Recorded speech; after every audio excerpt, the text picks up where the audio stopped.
elasticity and its application, elasticity of demand and elasticity of supply। और ये बहुत ज़्यादा इम्पॉर्टेंट एक कॉन्सेप्ट है इकोनॉमिक्स के अंदर। तो ये तो पहली इसकी स्लाइड तो यही है कि we will try to address these questions and what is elasticity, what kind of issues can elasticity help understanding what is the price elasticity of demand, और ये सारी चीज़ें जो है हम इसके ऊपर कर रहे होंगे इसको।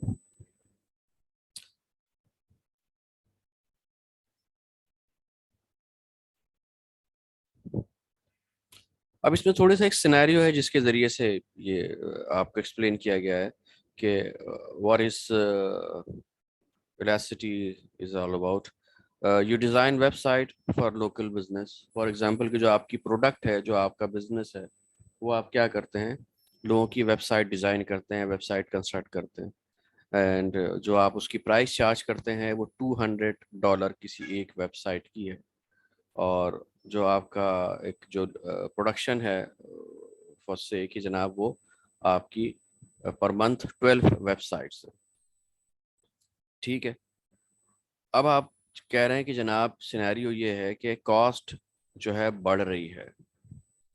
ठीक है, और वो कॉस्ट बढ़ने की वजह से अब आपने फैसला किया है कि जनाब ये $200 जो आप पहले चार्ज किया करते थे, ये this is not enough and you have to raise your price from $200 to $250। लेकिन लॉ ऑफ डिमांड इससे पहले हमने क्या पढ़ा है कि जनाब अगर आपने किसी चीज़ की प्राइस अगर बढ़ाई तो वो उसकी प्राइस सॉरी उसकी डिमांड जो है वो कम हो जाएगी, और अगर इसकी डिमांड कम हो गई तो जाहिर बात है फिर क्या होगा कि जो आप उसका जो रेवेन्यू है जाहिर है कि वो कम हो जाएगा। फॉर एग्जांपल 12 वेबसाइट बनाते थे आप 200 के ऊपर, तो आपको 2400 अर्निंग थी पर मंथ डॉलर की। लेकिन पता लगा कि जनाब आपने 250 तो प्राइस कर दी है, लेकिन उसकी डिमांड जो है वो 12 से कम होके फॉर एग्जांपल जनाब कितनी रह गई है, सिर्फ 8 रह गई है। तो 250 को जब 8 से मल्टीप्लाई करते हैं तो फिर आपका आता है $2000। तो जो कि जाहिर बात है कि 2400 से $2000 ये तो कम हो जाएगी, आपकी जो जो आपकी अर्निंग है वो भी कम हो जाएगी। तो अब यही चीज़ जो है बता रही होती है कि डिमांड शेड्यूल किस तरह का है आपका, कि जिसकी वजह से आप जो है एक पर्टिकुलर अमाउंट जो है अब उसके प्राइस को इजाफा करना चाह रहे हैं ताकि ये चीज़ आपको हर्ट भी ना करे और आपके जो है बिजनेस जो आपका बिजनेस डिसीजन है उसको सपोर्ट भी कर सके। ठीक है, तो अब यही है इसके ऊपर कि इलास्टिसिटी ही असल में ये बता रही होती है इसके ऊपर कि रिस्पॉन्सिवनेस ऑफ चेंज। ठीक है, कि जनाब अगर आप चाहे क्वांटिटी डिमांड ले रहे हैं या चाहे क्वांटिटी सप्लाई, आपके जहन में एज ए बिजनेसमैन जाहिर बात है कि you are considering quantity supply and as a business में, और अगर आप एज कंज्यूमर हैं तो फिर जाहिर है कि फिर वो आप डिमांड कर रहे होंगे। इवन के सप्लायर होने के बावजूद भी आप एक डिमांड भी कर सकते हैं कि फॉर एग्जांपल एक बिजनेसमैन की जो एक डिमांड होती है वो उसके इनपुट कॉस्ट होती है, लेबर की डिमांड होती है, बाकी चीज़ों की जो रॉ मटेरियल्स होते हैं जो यूज़ हो रहे होते हैं उसकी डिमांड होती है, इलेक्ट्रिसिटी की डिमांड होती है, और भी बहुत सारी चीज़ें हो सकती हैं which is all depend on the nature of your business. कि आप भी जो है एज ए प्रोड्यूसर भी जो है आप बहुत सारी चीज़ों की डिमांड कर रहे होते हैं। तो प्राइस इलास्टिसिटी ऑफ डिमांड क्या होगी, ये इसके अंदर जैसे इन्होंने बताया हुआ है कि how much the quantity demand of a good respond to a change in the price of that good. ठीक है, ये समझ में आ गया है आप लोगों के? How much quantity demand of a good response to change in the price of good, price के चेंज होने की वजह से आपकी जो क्वांटिटी डिमांड है वो कितनी चेंज हो रही है। राइट? सर जी जी। सर अभी तक ईमेल सेंड नहीं हुआ सर, क्या करें आप? कब से कोशिश कर रहा हूँ। ईमेल सेंड नहीं हुई? Yes sir. भाई मैंने पता ईमेल नहीं एड्रेस क्यों। लिखा हुआ था AAMIR, आप तो जैसे ही लिखेंगे amirhussain.vf@iobm.edu.pk, आप अपने उससे करें ना जो आप लोगों को जो क्या कहते हैं ऑफिशियल जो मिला हुआ ईमेल एड्रेस, उसमें तो उसी से जैसे कर रहे हैं।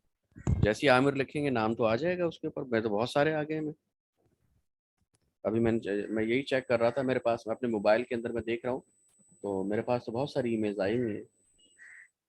देखें, आप उसका नाम वगैरह सही नहीं लिख रहे होंगे, AAMIRHUSSAIN.VF@IOBM.edu.pk।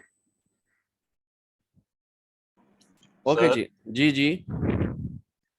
सर ये इसके आंसर डिस्कस करेंगे हम।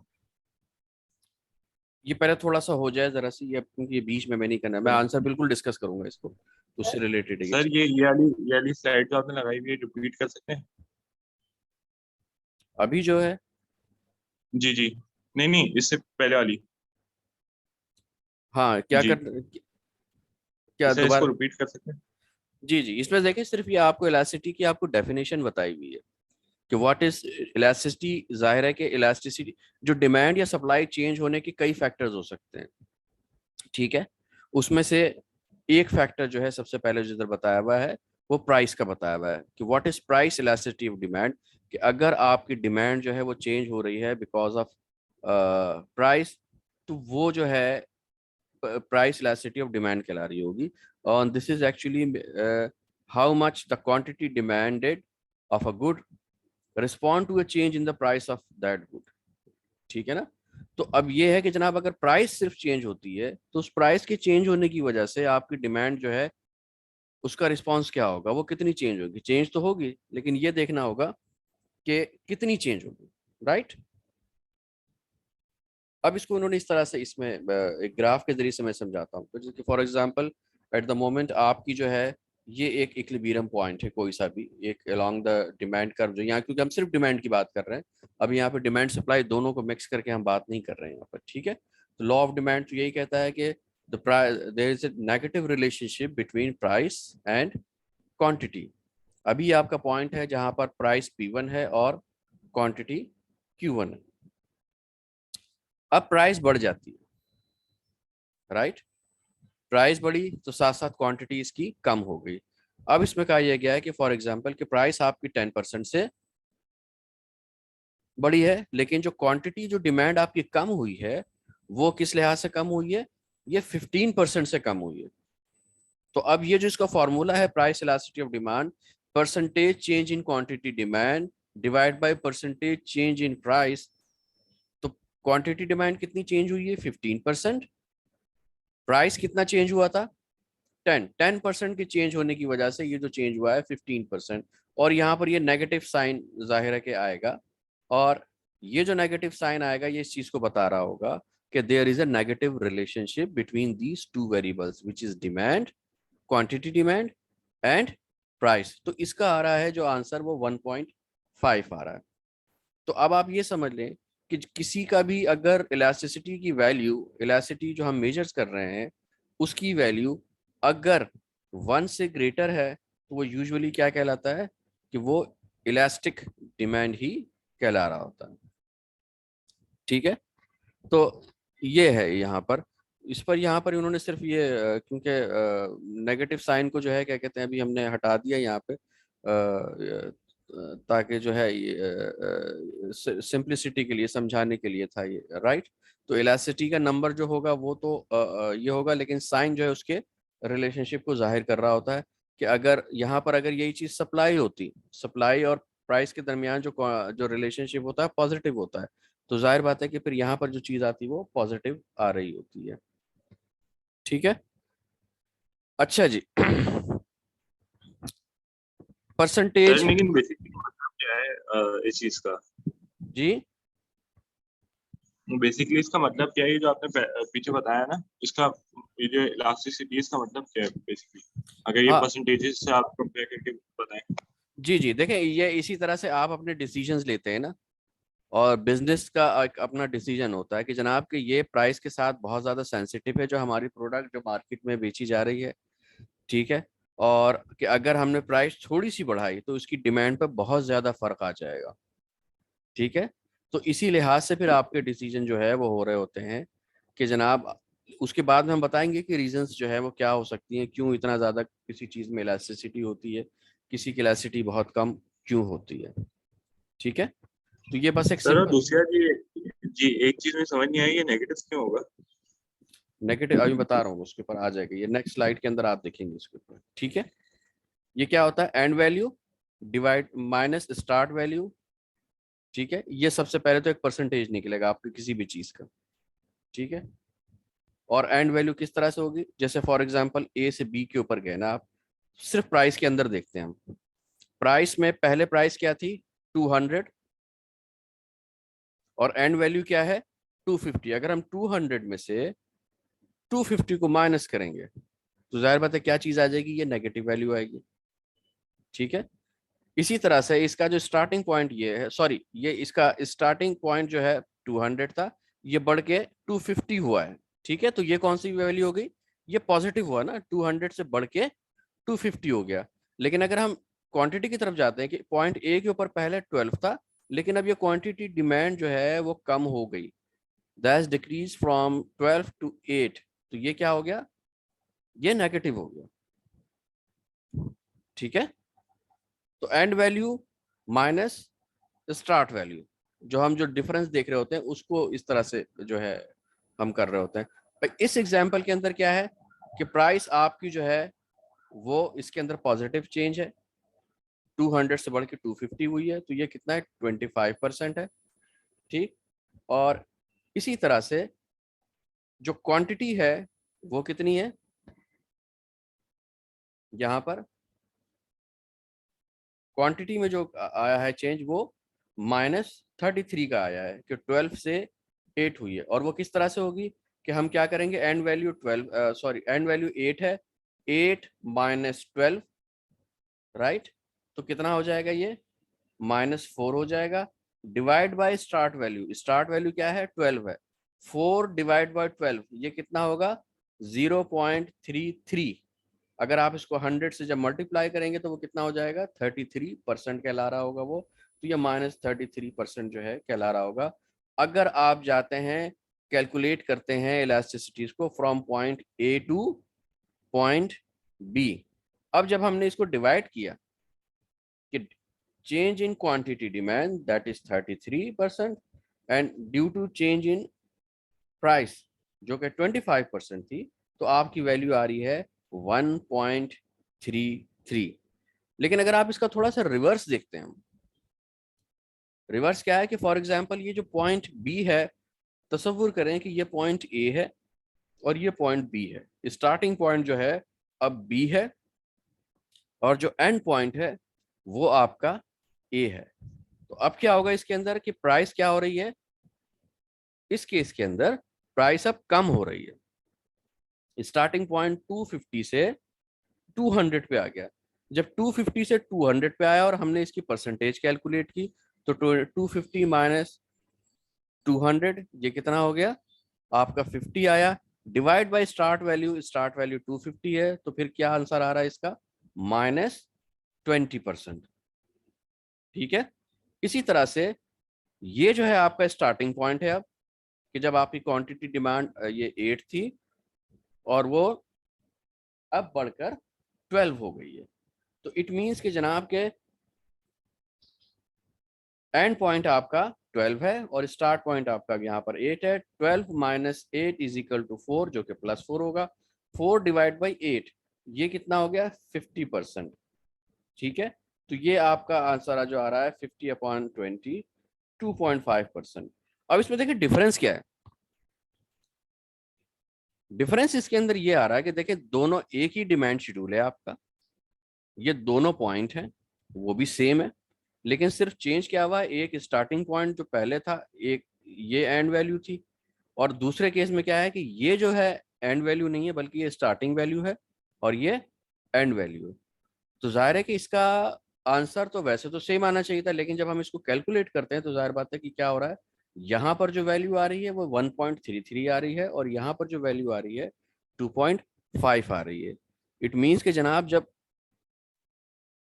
बी से ए की तरफ मूव किया तो इसकी इलास्टिसिटी बहुत ज्यादा थी, लेकिन जब ए से बी की तरफ मूव कर रहा है तो इसकी इलास्टिसिटी कम हो गई है। ये वैल्यू जो है वो डिफरेंट आ रही हैं इस तरह से, ये जाहिर बात है कि ये एक प्योर मैथमेटिक्स है। तो अब ये क्यों हो रहा है और या ये इस प्रॉब्लम को किस तरह से सॉल्व किया जाता है, तो फिर हम जो है मिड पॉइंट वैल्यू की बेसिस के ऊपर जो है उसको सॉल्व करते हैं कि हम इसका एक मिड पॉइंट लेकर और फिर एक पॉइंट इलास्टिसिटी जो है हम उसको कैलकुलेट कर रहे होते हैं। कि जब हम इलास्टिसिटी कैलकुलेट कर रहे होते हैं तो उसकी दो मेथडोलॉजीज होती हैं, एक आर्क इलास्टिसिटी और एक पॉइंट इलास्टिसिटी। आर्क इलास्टिसिटी जो कि डिफरेंस होता है दो पॉइंट्स के दरमियान, उसकी वजह से हम कैलकुलेट कर रहे होते हैं, और दूसरा जो है वो एक पॉइंट के ऊपर कैलकुलेट कर रहे होते हैं। मेरे ख्याल इसमें समझने वाली कोई ऐसी चीज़ नहीं थी, ये सिर्फ एक सिंपल कैलकुलेशन, और हम इसमें बताने की कोशिश की गई है कि ये जो है एक ही चीज़ के ऊपर अगर हम जो है अगर पॉइंट्स हमने चेंज कर दिए स्टार्टिंग और एंड पॉइंट या डिफरेंस जिसके अंदर हम ले रहे हैं, तो फिर उसकी वैल्यू डिफरेंट हो जाती है। ठीक है ना, ये जो कहलाता है सर मिड। जी जी जी पूछिए, आवाज़ बहुत कम आ रही है आपकी। जी कही, जी जी कहिए। वो एक्चुअली मुझे रिकॉर्डिंग से मिली प्रीवियस क्लास की एलएमएस पे, तो आप बता दें आपने कहाँ अपलोड किए? वो मैं बता दूंगा, पहले अभी जरा इसके ऊपर थोड़ा फोकस करें, ये चीज़ें जब ये सर लेक्चर खत्म करो फिर पूछ लीजिएगा प्लीज। जी जी हाँ सर जी। आप एक बात बताएं, ये आप नेगेटिव साइन क्यों नहीं लगा रहे दोनों के अंदर? मैंने वो चीज में समझ आ गई कैसे कैलकुलेट कैसे करते हैं, लेकिन नेगेटिव साइन क्यों नहीं लगा रहे? हाँ ये मेरी गलती थी, नेगेटिव साइन लगाना चाहिए था, ये नहीं लगा इसके ऊपर दोनों ये। में ना सर? जी बिल्कुल, दोनों में नेगेटिव साइन है कि जाहिर बात है सही सर। डिनोमिनेटर और न्यूमरेटर में से कोई भी एक वैल्यू अगर नेगेटिव होगी तो इट मीन्स कि जनाब वो जो है नेगेटिव ही आएगा उसका। ठीक है, सही सर। ये इसका थैंक जो यू। है क्या क्या कहते हैं मिड पॉइंट है इसका जो है। Midpoint is the number halfway between the start and end values, और हम उसका जो है क्या कहते हैं एवरेज आउट निकालते हैं।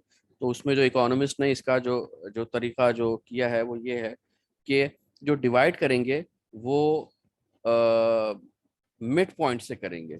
ठीक है ना, पहले तो ये होता था and value minus start value divide by start value, तो यहाँ पर स्टार्ट वैल्यू नहीं होगा बल्कि मिड वैल्यू जो मिड पॉइंट है वो आएगा। और मिड पॉइंट सिंपल सा एक एवरेज होता है दो पॉइंट्स के दरमियान का, कि जो इनिशियल पॉइंट था और जो एंड पॉइंट था उसको प्लस करके आप उसको 2 से डिवाइड करते हैं। तो ये जो एक इस तरह से जो रिलेटिव मेजर जो है क्या कहते हैं आएगा, उसको हम प्राइस इलास्टिसिटी ऑफ डिमांड करेंगे। यहाँ पर Q2 माइनस Q1 है, जिस तरह से है कि and value minus start value, ये इसी तरह से यहाँ पर P2 माइनस P1 है, लेकिन जिसको डिवाइड किया जा रहा है वो स्टार्ट पॉइंट से नहीं किया जा रहा है बल्कि उसको मिड पॉइंट से किया जा रहा है। ठीक है, इसकी भी एग्जाम्पल हम थोड़ा सा देख लेते हैं यहाँ पर, कि ये सेम एग्जाम्पल है यहाँ। अब अगर हमने जब इसको मिड पॉइंट वैल्यू के लिहाज से किया तो फिर जो है क्या कहते हैं ये चीज आ रही है, ये परसेंटेज चेंज इन प्राइस, जो कि जाहिर बात है आपका क्या होगा न्यूमरेटर में होगा, और सॉरी डिनोमिनेटर में होगा, और जो क्वांटिटी चेंज आएगा वो आपका न्यूमरेटर में आएगा। अच्छा जी ये क्या है इसके ऊपर 250 माइनस 200, राइट। हमने कहा कि जनाब कि ये एंड वैल्यू है, फॉर एग्जांपल 200 250 माइनस 200 और डिवाइड बाय इनका मिड पॉइंट हमने ले लिया, और मिड पॉइंट क्या होगा इसका 200 प्लस 250 कितना हो जाएगा 450। 450 को जब हम 2 से डिवाइड करेंगे तो क्या किसके बराबर आएगा, ये 225 के बराबर आएगा, राइट। तो percentage change in price for calculating the elasticity, तो उसका जो मिड पॉइंट मेथड के जो है रेफरेंस है, तो ये हमारे पास कितना आएगा 22.2%। अच्छा सिमिलरली अब क्या हुआ इसके अंदर कि 12 माइनस 8, इसमें क्या है ये जो अगर आपने सर ये कैलकुलेट की जी सर ये 8 माइनस 12 होगा ना? जी हाँ बिल्कुल, 12 माइनस 8 कर लें या 8 माइनस 12 कर लें, अब क्योंकि हम मिड पॉइंट के लिहाज से ले रहे हैं वैल्यू इसकी सेम ही आएगी। ठीक है, तो इस वजह से जो है सिर्फ समझाने के लिए जो है, क्योंकि नेगेटिव वैल्यू की वजह से थोड़ा सा कंफ्यूजन होती है, लेकिन क्या होगा हमने इसी तरह से लिख दिया कि जनाब 12 माइनस 8 है, होगा इसी तरह से सर कि अगर जब आप जी हम 8 माइनस 12 करेंगे तो माइनस आएगा, तो माइनस तो आंसर तो आएगा। डिफरेंट होगा। नहीं नहीं नहीं डिफरेंट नहीं होगा, क्योंकि हम जिससे डिवाइड कर रहे हैं वो तो 10 ही रहेगा। मिड पॉइंट जो रहेगी ना नीचे जो रहेगा वो मिड सही है। पॉइंट रहेगा, तो 4/10 जो है 40% ही रहेगा। ये नेगेटिव होगा, ये अलबत्ता ये जरूरी है। ठीक है, ये होगा नेगेटिव। अच्छा सर, ये जी मिड पॉइंट मेथड जो है इससे तो आंसर अलग आ रहे हैं उस वाले मेथड से। जी जी अब आप समझे कि इसका भी मिड पॉइंट की वैल्यू आ गई है एक तरह से। पहले था 1.33 और 2.5, ठीक है ना। यहाँ पर अगर मिड पॉइंट से देखेंगे तो हम 1.3 से ऊपर है और 2.5 से ये नीचे है वैल्यू इसकी। तो अब यह है कि चाहे हम ए से बी माइनस करें या बी से ए को माइनस करें, मिड पॉइंट मेथड के थ्रू आपका जो आंसर आएगा वो बिल्कुल एक ही जैसा आएगा और वो 1.8 होगा, ठीक है। नेगेटिव मैं फिर यहाँ नहीं लगाया, नेगेटिव साइन का मतलब सिर्फ एक ही होता है और वो ये है कि जनाब ये एक नेगेटिव रिलेशनशिप है इनके दरमियान, ठीक है। नेगेटिव का मतलब ये है कि अगर प्राइस बढ़ेगी तो क्वांटिटी डिमांड कम हो जाएगी और अगर प्राइस कम होगी तो क्वांटिटी डिमांड इसकी बढ़ जाएगी, ठीक है। ओके, हम इसको आगे थोड़ा सा बढ़ते हैं। अच्छा सर, इस मेथड के अंदर हमें ना वैल्यूज को जैसे पिछले वाले मेथड के अंदर हम वैल्यूज को देख के रख रहे थे ना कि माइनस भी आएगा पॉजिटिव भी आएगा, इसके अंदर हम मतलब रैंडमली कोई भी वैल्यू पहले और आगे लिख सकते हैं ना? जी हाँ, कोई इशू बिल्कुल तो नहीं होगा बिल्कुल ना? बिल्कुल बिल्कुल लिख सकते हैं। देखिए मैंने बताया ना इसके अंदर इलास्टिसिटी के अंदर जो है, अगर इलास्टिसिटी फॉर डिमांड है तो वो जाहिर बात है कि नेगेटिव ही आएगी और ये नेगेटिव साइन ये बता रही होगी एक दोनों वेरिएबल्स के दरमियान एक नेगेटिव रिलेशनशिप को बता रही होगी, ठीक है ना, जो कि हमने लॉ ऑफ डिमांड के अंदर पढ़ा था, राइट। तो अभी क्योंकि ये चीज याद रखिएगा, अभी प्राइस इलास्टिसिटी ऑफ डिमांड है। प्राइस इलास्टिसिटी ऑफ डिमांड का मतलब ये है कि responsiveness of demand due to change in responsiveness of price, its own price elasticity जो है हम कर रहे होते हैं। यहाँ पर एक एग्जांपल एक और भी है, calculate in elasticity use the following to calculate the price elasticity of demand for iPhones, for example ये है इसका। तो if the price is $400, quantity demand जो थी 10,600 थी और ये प्राइस बढ़ गई है $600 हो गई, तो क्वांटिटी डिमांड कम होकर 8,400 हो गई है। मिड पॉइंट के थ्रू अगर हम करेंगे इसको तो ये इस तरह से जो है क्या कहते हैं चीज़ निकलेगी आपकी, कि सबसे पहले हमने जो है इसका परसेंटेज निकाला, इन दोनों का मिड पॉइंट क्या होगा 400 और 600 का 500 होगा, 600 माइनस 400 डिवाइड बाई, तो ये आपका 40% आ गया चेंज इन प्राइस। और इसी तरह से चेंज इन क्वांटिटी डिमांड जो है this minus this divide by जो इनका मिड पॉइंट होगा, उस मिड पॉइंट से हमने डिवाइड किया तो 23.16 आ रहा है। तो percentage change in quantity demand due to percentage change in price जो है वो आपकी आ रही है 0.58 और ये वैल्यू क्या आ रही है 1 से कम आ रही है, ठीक है ना। 1 से कम आने का मतलब ये है कि इसकी इलास्टिसिटी जो है वो ये इन इलास्टिक डिमांड है, इसकी इलास्टिसिटी बहुत कम है कि प्राइस के 40% इतना ज्यादा चेंज होने के बावजूद भी इस पे जो क्वांटिटी डिमांड पे जो चेंज आ रहा है उससे हाफ आ रहा है, बिल्कुल एकदम तकरीबन 23% जो है वो आ रहा है, सही है। तो इट मीन्स कि इसकी जो डिमांड है वो क्या है इन इलास्टिक डिमांड है, क्योंकि इसकी वैल्यू जो आ रही है 1 से कम आ रही है, ठीक है। आगे होगा समझ में आप लोगों को इस एग्जाम्पल से, ओके जी। उसके बाद है price elasticity, determinants of price elasticity of demand के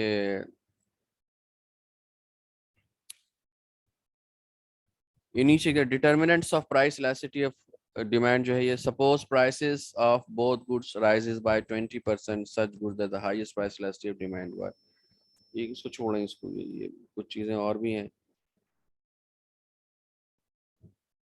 ब्रेकफास्ट वर्सन सनस्क्रीन, ये इसमें और भी एग्जांपल दी हुई है। असल में एग्जांपल के बताने का जो है क्या कहते हैं सीधा जो है मकसद ये है कि कौन सी किसकी अगर डिमांड इलास्टिक आ रही है 1 से ऊपर आ रही है, ठीक है, तो इट मीन्स के जनाब कंपेटिटिव मार्केट के अंदर आपकी जो वहाँ पर कंपटीशन बहुत ज़्यादा है और उस कंपटीशन की वजह से प्राइस को बढ़ाना जो है वो फिजिबल नहीं है और डिमांड और कंज्यूमर के पास बहुत सारे ऑप्शन मौजूद हैं कि अगर ये प्राइस बढ़ाई गई या कम की गई तो बहुत ज़्यादा उसकी डिमांड बढ़ सकती है। 10% कम करने से उसकी क्वांटिटी डिमांड 10% से ज़्यादा इंक्रीज हो सकती है।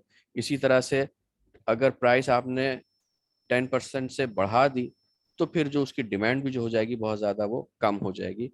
इट मीन्स के ये जो प्रोडक्ट है इसके बहुत सारे सब्स्टिट्यूट वगैरह मौजूद हैं, जैसे हम इसके अंदर भी दोबारा इसको थोड़ा सा देखते हैं। Price elasticity is higher when close substitutes are available, ठीक है, यही इसका जो है क्या कहते हैं बताने का मकसद था कि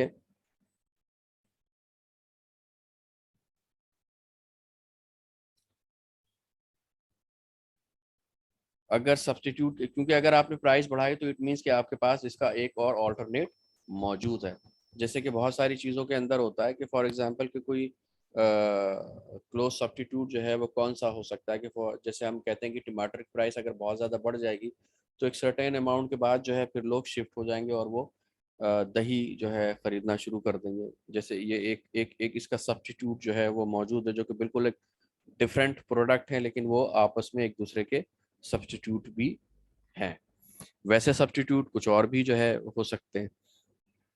तो जहाँ जिसका सब्स्टिट्यूट ज़्यादा मौजूद होता है तो उसकी own price elasticity of demand जो है वो हायर होती है, और जिसका सब्स्टिट्यूट मौजूद नहीं होता है अमूमन कहा यही जाता है कि जो आपकी जो नेसेसिटीज़ होती हैं उनकी इलास्टिसिटी कम होगी। जैसे फॉर एग्जांपल के जो आपके खाने पीने की चीज़ें, जो आपका स्टेपल फूड है वीट की जितनी प्राइस भी बढ़ती चली जाएगी लेकिन उसके ऊपर जो फ़र्क आएगा वो बहुत ही कम आएगा। कि फॉर एग्जांपल अगर आप 100% भी अगर उसकी प्राइस को बढ़ा देते हैं वीट की, लेकिन उसकी डिमांड पे जो फ़र्क आएगा हार्डली 2 से 5% ही जो है आ सकता है, इससे ज़्यादा नहीं आएगा। तो फिर ऐसी चीजें हाईली इनइलास्टिक होती हैं, राइट। तो गवर्नमेंट जो है फिर उसके लिहाज से जाहिर बात है कि पॉलिसी बना रही होती है। जी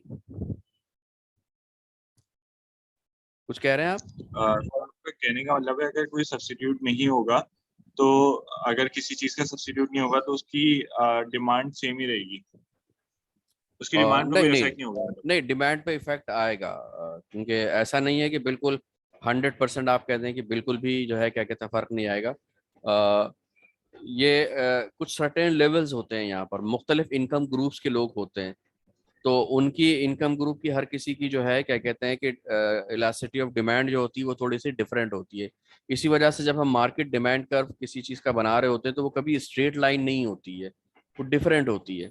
ठीक है, मतलब ग्राफिकली मैं बात कर रहा हूँ, लेकिन ये है कि सर जी जी डिफरेंट प्राइस लेवल और डिफरेंट इनकम आपने लेवल और सर आपने डिफरेंट ये वाली बात बोली ना, मुझे समझ नहीं आई। क्या। ये जो आप मुझे समझा रहे थे ना, मुझे समझ नहीं आ रहा इससे। मैं यही बताना चाह रहा हूँ आपको कि देखें ये जो प्राइस इलास्टिसिटी ऑफ डिमांड जो है ये कुछ बाउंड्रीज होती हैं, इनके दरमियान वेरी कर रही होती है। ठीक है, कि कुछ के लिए तो बिल्कुल जनाब इसका फर्क नहीं आएगा। जैसे फॉर एग्जांपल अगर किसी की इनकम ज्यादा है और वीट की प्राइस जो है वो बिल्कुल उसके लिए अफोर्डेबल है और उसका कोई सब्स्टिट्यूट जाहिर बात है क्लोज मौजूद भी नहीं है, तो उसकी प्राइस जितनी भी बढ़ती चली जाएगी उसकी उस पर फर्क नहीं आएगा। लेकिन अगर कोई बहुत लो इनकम ग्रुप में रहता है, ठीक है, तो वाई अब जब वीट की प्राइस बहुत ज्यादा बढ़ जाएगी और उसकी जो है वो कुव्वत खरीद से बाहर होती है, तो एक सर्टेन लिमिट के बाद फिर वो सब्स्टिट्यूट तलाश करेगा। वो हो सकता है फिर राइस की तरफ चला जाए, किसी और चीज की तरफ चला जाए, लेकिन जाहिर है कि वो फर्क आता है। तो ये कहना कि कोई भी चीज परफेक्टली बिल्कुल इनइलास्टिक होती है डिमांड और उसकी इलास्टिसिटी बिल्कुल जीरो आ रही होगी, जाहिर बात है रियल वर्ल्ड के अंदर ऐसा नहीं होता। कुछ सेगमेंट ऐसे होते हैं सोसाइटी के कि जहां पर उसकी वैल्यू कुछ ना कुछ रह रही होती है, लेकिन आइडियली यही होता है। आइडियली किसी जो इनइलास्टिक चीज होती है वो जीरो उसकी इलास्टिसिटी होती है और वो नेसेसिटीज में आती है, मतलब हाईली नेसेसिटी की जो है बात हो सके। कुछ केसेस के अंदर ऐसा आ जाता है, जैसे कि फॉर एग्जांपल कह दूं कि जो लाइफ सेविंग ड्रग्स होती है कि जनाब कि अगर ये चीज इसको दवा नहीं दी गई है, इसका ये इलाज नहीं किया जाएगा तो ये शख्स मर जाएगा, तो जाहिर है कि फिर तो आप जो है बिल्कुल बियॉन्ड उसके जा रहे होते हैं। वहां तो उसकी इलास्टिसिटी जो है बिल्कुल जीरो है, आपको हर कीमत पे जो है वो चीज़ चाहिए होती है। तो वो कुछ केसेस इस तरह के होते हैं कि जिसके अंदर होता है, लेकिन नॉर्मली जो है ये सूरत हाल नहीं होती है। नॉर्मली जो सूरत हाल जो होती है जैसे खाने पीने की चीज़ों के अंदर उसकी जो इलास्टिसिटी होती है वो क्लोज टू जीरो होती है, लेकिन बिल्कुल जीरो नहीं होती है। ठीक है, एग्जाम्पल टू फिर उसके बाद यही है कि price of both these goods rise by 20%, for which good does quantity demand drop the most. अब इसमें से दोनों चीज़ों की प्राइस जो है वो बढ़ी हैं। ठीक है, तो बताएं इसमें से किसकी होगी। For a narrow definition of blue jeans there are many substitute. जाहिर है कि ये एक ब्रांड है किसी चीज़ का, अगर ये अपनी प्राइस बढ़ाता है तो फिर तो आपके पास तो बहुत सारे ये मौजूद हैं।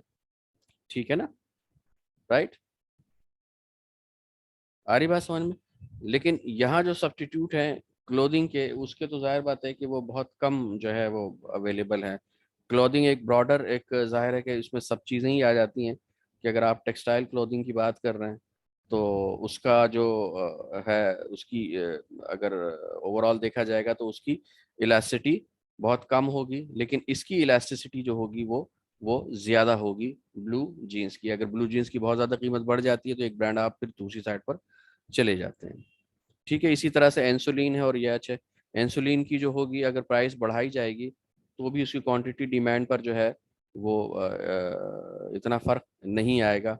और याच जो है वो लग्जरी है, और जैसे जैसे प्राइस उसकी बढ़ती चली जाएगी तो उसकी प्राइस के ऊपर, उसकी डिमांड के ऊपर बहुत ज़्यादा फर्क आता जाएगा। ठीक है, तो इसका मतलब ये हो गया कि जो प्राइस इलास्टिसिटी लग्जरीज गुड्स के लिए नेसेसिटीज़ के मुकाबले में उसकी बहुत ज़्यादा है। जैसे मैंने अभी इससे पहले आपको एग्जांपल में कही थी, लग्जरीज की जितनी भी होगी प्राइस इलास्टिसिटी बहुत ज़्यादा होगी, सर नेसेसिटीज़ की जो होगी कम होगी। जी जी। सर अगर फॉर एग्जांपल किसी मेडिसिन की प्राइस बढ़ती है तो लोग उसके अल्टरनेटिव ढूंढना स्टार्ट कर देना, और कुछ ही महीनों के अंदर उसके अल्टरनेटिव भी आ जाते हैं, तो उसकी डिमांड तो फिर गिरी जाएगी ना। जी मैं यही कह रहा हूँ कि हम तो ये एक तस्वुर कर, मगर उसको इंसुलिन तो चाहिए ना। इंसुलिन की डिमांड जो है वो इतनी नहीं होगी। मतलब ठीक है वो ब्रांड चेंज कर लेगा कि यार कुछ सस्ती वाली मिल जाए, लेकिन नहीं रहेगा तो वो उसका इंसुलिन के ऐसा भी तो ऊपर। हो सकता है कि ऐसे भी तो हो सकता है कोई और एडवांसमेंट्स आ जाएं और मतलब कुछ उसको कर दिया जाए, उसकी प्राइस कम कर दी जाए, हाँ नहीं, मैं यही मतलब कहना कुछ चाह रहा हूँ और आ जैसे। जाए, उसका अल्टरनेटिव आ जाए। जी बिल्कुल, मैंने कहा देखें इससे पहले वाले एग्जाम्पल में था, जो सबसे पहले एग्जाम्पल में जब बात कर रहे थे हम यही कह रहे थे कि भाई किसी चीज़ की इलास्टिसिटी ज़्यादा हाई क्यों है, इसलिए कि उसका सब्स्टिट्यूट अवेलेबल है। तो अगर इंसुलिन के 4 जो है ब्रांड है, मिसाल A B C D, insulin A, insulin B, insulin C, insulin D. अगर इंसुलिन डी की प्राइस बढ़ जाती है और इंसुलिन डी की सबसे पहले जब मार्केट शेयर ज्यादा था तो लोग जाहिर बात है शिफ्ट हो जाएंगे किसकी तरफ, जो सस्ता अवेलेबल है उससे इंसुलिन सी की तरफ चले जाएंगे। ठीक है ना। लेकिन वैसे जो इंसुलिन की अगर ओवरऑल सभी बिल्कुल प्राइस बढ़ा देंगे तो आपको खरीदना तो सबको है, इंसुलिन जरूरी है, तो हो सकता है कि शायद कुछ लोग उसकी डोज को कम लेना शुरू कर दें। आ रही बात समझ में कि नहीं जनाब, जी इंसुलिन सर, की समझ जो आ जो गया। जो, जो डोज है वो कम लिया जाए।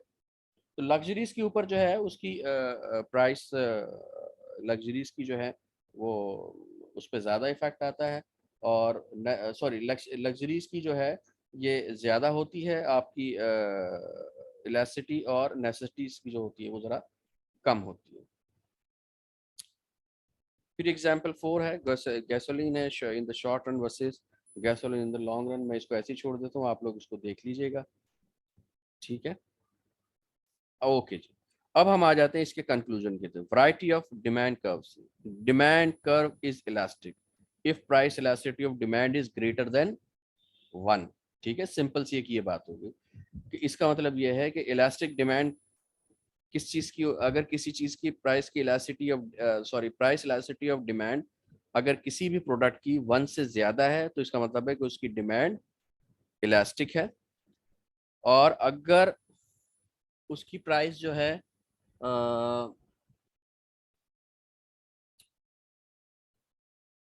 और अगर उसकी इलास्टिसिटी की वैल्यू जो है वो 1 से कम आ रही है तो इसका मतलब है कि उसकी डिमांड जो है वो इन इलास्टिक है। और अगर एग्जैक्टली बिल्कुल 1 के बराबर आ रही है, 1 के बराबर आने का मतलब ये है कि उसकी यूनिट इलास्टिसिटी कहला रही होती है। यूनिट और 1 किस वक्त होगा, जब डिनोमिनेटर और न्यूमरेटर की वैल्यूज बिल्कुल एक जैसी हो, यानी कि चेंज इन क्वांटिटी में डिमांड और चेंज इन प्राइस जो है वो बिल्कुल सेम हो। कि जनाब आपकी जो change in price for example 10% है तो आपकी डिमांड भी जो चेंज हुई है वो भी एग्जैक्टली 10% से ही हुई है। तो फिर ये जो परसेंटेज चेंज अगर बराबर होगा तो उसकी यूनिट इलास्टिसिटी होती है। और ये यूनिट इलास्टिसिटी अमूमन डिमांड के अंदर ज़रा कमी होती है, सप्लाई के अंदर बहरहाल क्या कहते हैं इसको ज़्यादा नोट किया जाता है। ठीक है, अच्छा जी, ये 40 मिनट्स का टाइम जी बिल्कुल ख़त्म होने वाला है, ये लेस देन 1 मिनट रह गए। तो मैं इसको अभी यहाँ सर पे इसको जी जी। थोड़ा ये पहले दूसरे को थोड़ा एक्सप्लेन कर देंगे। देखिए मैंने इसको बताया था ना इसके ऊपर कि जिसकी डिमांड जो नेसेसिटीज़ है ठीक है, या जिनका सब्स्टिट्यूट अवेलेबल है, वो उनकी तो सबकी डिमांड की जो इलास्टिसिटी की जो वैल्यू आएगी, जो हम कैलकुलेट कर रहे हैं इलास्टिसिटी को, उसकी 1 से ज्यादा होगी, तो उसको हम क्या कहेंगे, ये इलास्टिक डिमांड है। ठीक है ना, इस प्रोडक्ट की डिमांड इलास्टिक है। और उसकी दो रीजन हमने जो इससे पहले पढ़ी वो क्या है, कि सब्स्टिट्यूट इसके अवेलेबल है, ठीक है, और दूसरा क्या है जी, हेलो, दो चीजें बताए थे।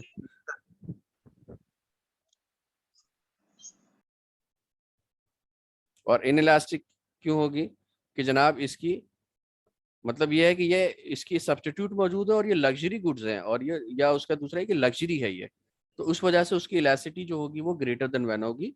और इनइलास्टिक कौन सा होगा, कि जनाब कि इसकी जो वैल्यू होगी नीचे 1 से मतलब कम सर कर, क्वांटिटी की वैल्यू कम होगी और प्राइस की वैल्यू, मतलब प्राइस के अंदर चेंज ज्यादा आएगा, क्वांटिटी के अंदर चेंज कम चेंज आएगा। कम आएगा, तो वो इनइलास्टिक होगा। और उसकी दो ही रीजन होंगी, सबसे पहली चीज उसकी सब्स्टिट्यूट अवेलेबल नहीं है, और ये नेसेसिटीज है। ठीक है, नेसेसिटीज इसी वजह से ही कहते हैं ना कि उसके सब्स्टिट्यूट अवेलेबल नहीं होते, इसी वजह से हम उसको सेंसिटिव जी जो सर। है कमोडिटी कह रहे थे। ठीक है, अब ये सिर्फ ये यार ये 30 सेकंड रह गए, अब मैं इसको यहाँ से मैं इसको स्टॉप करता हूँ और अब दोबारा आते हैं।